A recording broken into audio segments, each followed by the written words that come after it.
All right, what's up, guys? Wes Mitchell, Chris Clark back here on our Gamecock Central YouTube. Appreciate you joining us. Talking, of course, about the big commit of George Wilson to the Gamecocks on Sunday. And I actually did a George Wilson highlight breakdown a couple months ago. So we're going to do a little bit of that again. We're going to update that, and we're going to talk a little bit about what he means for South Carolina. Now, if you're a Gamecock Central subscriber, you already probably know a lot of what we're about to say. But hopefully this will give everyone who's not a subscriber a little bit of a taste of what we do on a day-to-day basis on the website. Chris, obviously, I think first and foremost, a huge get for the Gamecocks. You know, you look at how well they've recruited on the defensive line the last couple of years, last 2 to 3 cycles, and even into this class right now. I think we've talked about Nick Barrett, TJ Sanders, what they bring to this program. Obviously, there's some other guys, Tyron Ingram-Dawkins, Kelvin Gilliam, that they're still going after. But, man, the thing I like about George Wilson is that he's just a little bit different type player than the other guys they've been recruiting in this cycle, and you're going to see that on the film here in a second. But first of all, I think the big story here, other than that, is just that this is a key come-from-behind win for the Gamecocks. Let's just say it. When we were talking on our YouTube Live on Friday, that was like Friday afternoon, we didn't really think South Carolina had a strong shot here. As we got some more information coming in later on Friday, it looked like things had turned. But, you look at Kyle Krantz, who is the area recruiter up there in Virginia for South Carolina. You look at Mike Peterson, who I think just sort of quietly digs in. He did a great job with Jordan Burch. People probably don't give him enough credit for the job he did with Jordan Burch. Really has a good relationship here with George Wilson. And the Gamecocks, man, get a big key win over North Carolina, a team that has sort of battled with them head-to-head in this recruiting cycle. Yeah, and Carolina did really good work, really, really quietly, like you said. In the hours, I guess, after even Wilson committed, we continued to hear that South Carolina had worked itself into a good position, not just for, say, one day. For instance, I think it had been even longer than that, but it was just hard to catch wind of. And I think they snuck in. Everybody, I think, including North Carolina, thought that they were in good shape, and South Carolina had really taken the edge behind the scenes. And so Krantz, like you mentioned, Wes, has done a really good job, with Nick Barrett, Bryce Steele, and now with George Wilson. And he's got, Gilliam that you mentioned earlier is another big fish for him out of Virginia. And Mike Peterson, Will Muschamp also very involved. And, the staff had a Zoom call with him at some point in the last several days that I think really solidified things there. And my understanding is they had a really good relationship with both George and with his family. And so those all played into it. Other thing here, Wes, is, and Wilson's certainly not alone in this, but North Carolina, I think, is the only place he visited. You look at Arizona State, Penn State, South Carolina, North Carolina, where his finalists. North Carolina jumped in with a later offer. He went there for a game last year, but because of the coronavirus shutdown with in-person recruiting, hasn't really been a lot of places. But that just shows that the staff did a really good job, with him and convincing him that Columbia was the best place for him and his mother too.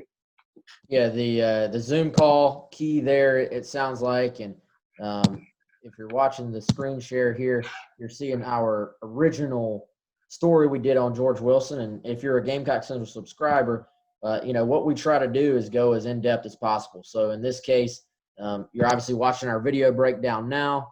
We had our Inside the Commitment, which is actually, I think, one of our better features we do, where you get a really just behind-the-scenes look both at the type of player and what went into the recruitment, how it played out. And we also had a video interview that Adam Friedman did with George Wilson, and we'll actually continue to put out content on him. I'm efforting getting one of his coaches on the phone as well. So that's a little bit about what we do for every commitment pretty much on Gamecock Central. So now we're going to flip it over to Huddle. That's where we get all of our highlights from. Appreciate Huddle for their video. And, I went into this video a couple months ago, Chris, when I did my initial little breakdown on our YouTube page, and I hadn't really watched much of George Wilson. And I don't know if not that I had low expectations. I just went in with an open mind about him. I saw what he was ranked on Rivals, And then I think, dude, you instantly see that this guy has, I would say, pretty elite first step quickness off the edge. He's got a burst. These left tackles that he's going up against and right tackle here in high school, I would say almost have no chance. Now, obviously, there are going to be things when he gets to the college level, bigger guys, stronger guys, quicker guys, etc. But as a high school edge rusher, this is actually some of the best film I've seen as far as this class goes, Chris.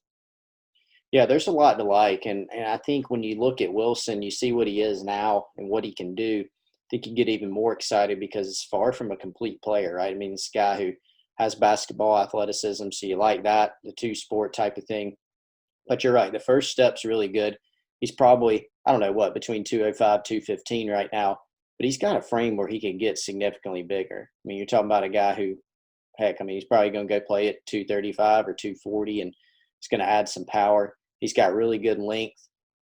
Right now, he's sort of a long, sort of lankier prospect, but he can certainly get bigger. He's got length that makes him tough to deal with, and he's got that first step quickness and that bend. He's got that natural ability to bend around the offensive tackles and use his arms. And so as he continues, as he gets in college, gets bigger, stronger, and he refines his technique, there's really a lot to like about what he can do getting into the backfield. And he adds, I think, he's a really good complement to what they have in this class, just as a natural pass rushing type buck who can play in space and go rush the passer.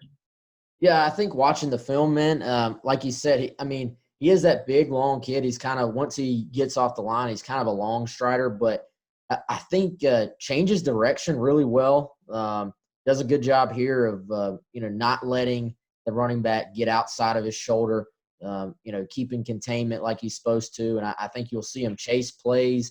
You'll see him bend the edge, like you said, and you'll see him finish plays as well. I think sometimes you see these super quick, elite athletes off the edge, they blow past the offensive tackle, but then they've had to get so wide they sort of struggle to work their way back to the quarterback. He sort of shows a knack. Here you see him chasing a play from behind, and just shows a knack, I think, for working back to the quarterback, changing direction when he needs to, making plays. Here's a special teams play. And I think the thing is, if you watch him on film, he has all the qualities they're looking for in that buck position. And it sounded to me, Chris, like they really sold him on that. If you watch the video that he did with Adam Freeman, he talked about how much they had talked about, they had watched film of the buck position and what it does and what it means for him.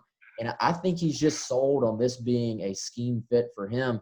And like you said, I think Jordan Burch comes in as the buck in the last class, but as far as the guys that they were in on in this class, not really many guys that have the skill set. I think even overall, not just the guys South Carolina's getting, there aren't many guys like this in the 2021 class. I think, him, Zaire Patterson seemed like they sort of emerged as two of the major targets that fit this. And it's just a big win for the Gamecocks to land one of their top guys, in that role. And I think he's got sort of a similar like size and skill set to a former Muschamp player, Alex McAllister, out of North Carolina, who was in the 2012 class, was a guy out of high school that was a long, sort of lanky, angular player. Alex was maybe a hair taller. I mean, he was listed at 6'7" out of high school, and I think Florida listed him as 6'6", and he ended up playing at 240. And so I think there's some similarities there. And McAllister also played that buck position and was a really good fit for it. And so when you look at Wilson at 6'5" and 205 to 210 range, he's pretty similar to what Alex was coming out of high school. And Alex ended up having a nice career at Florida, ended up becoming an NFL draft pick. I think he's in the CFL now, so ended up playing pro ball for a while. So I think, when you just look at, past players who played the buck, Muschamp's had a variety of like body types in that position. He's had your Dante Fowler types, had your Alex McAllister types. He's had, Carl Lawson, for example, at Auburn. Those are all different body types. He'll have Jordan Burch, who's a bigger kid at South Carolina in terms of his weight and everything. But a lot of different types of body types can really excel in that position. They try to put them in position to maximize their talents. But I think McAllister might be a pretty decent comp for sort of Wilson's playing style and sort of his body type right now. Wow, look at you making a comp, man. I know that's not normally the direction you go, but I like it, man. And I think, eventually, and the thing is, this scheme that they use is pretty versatile, and I think he's going to be a guy who can do about everything. Sometimes they adjust the buck, I think, to fit the skill set of the guy playing it, rightfully so. But I look at him, I think he's a guy who's going to be able to do a little bit of everything that they, in a perfect world, like from that position, and probably drop back and play in space a little bit. I know they like to drop the buck into the flat from time to time and just do a lot of different things with that position. Looks like a guy that can do it all. And, I would say in a perfect world, man, eventually as Jordan Burch hits a college weight program, adds more muscle, maybe 2-3 years down the road in a perfect world, I really could see a scenario where George Wilson and Jordan Burch are lined up, bookending each other with one on each side potentially. Because, Burch, I think from a size strength standpoint, probably is a guy who can play buck or that more traditional defensive end spot, even though obviously right now he's starting out at the buck. Whereas I look at Wilson as being more of a true buck all the way and just fits that position very well. So I think the final thing here, we talked about a little bit in the open there, Chris, but I would say just a momentum getting win on the recruiting trail for South Carolina. They've had, I would say, a good month in June and July in their eyes. I think some of the fan base has been a little bit about, why so many 3-stars. It's something we've heard a lot about on Gamecock Central. This kid's a 3-star on Rivals right now. We're going to have to take that up with Adam Friedman, I think.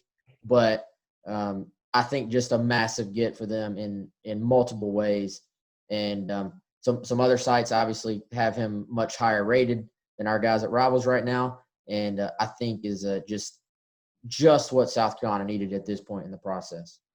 Yeah, I mean, I think you can look at – it's very fair to look at star rankings, but I think you look at, what's sort of the need, what type of player is he, maybe who else wanted him. And so it's a nice recruiting victory. We know that.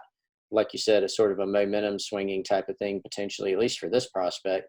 But this is also a guy that South Carolina liked a lot. I mean, you talk about they wanted to add a buck to the class, and this is one of their top guys. And so when you can do that, that's a positive if you can take him and develop him. And there's a lot to like about him as a player. The rankings, and we've covered this plenty of times in our previous, whether it's podcast or our Zoom conversations here, and I'm sure we'll continue that later. But, we'll talk about it more, but the rankings are tough this year. They're very difficult with no spring eval period, no camps. Have to see what football season looks like this year. So rankings this year, I think, will be a little bit more of a crapshoot. And so South Carolina, we knew going into this year, this wouldn't be as a star heavy of a class, but the key is, are you getting good players who can help? And I think when you look at George Wilson, there's a lot to like there. In terms of the canvas for South Carolina to work with and what he's going to bring to the program. Yeah, definitely. And I actually think this is probably, even though he's going to have to put on some weight, some strength, we know that, just the natural pass rush ability alone. Fast forward to a year from now, George Wilson maybe could even be an early impact guy, I think, at South Carolina. So we'll see how that plays out. But he is Chris Clark. I'm Wes Mitchell. Thank you for joining us here on another Commitment Breakdown. Please hit the subscribe button here on our Gamecock Central YouTube. And, of course, please check us out at GamecockCentral.com and subscribe there as well.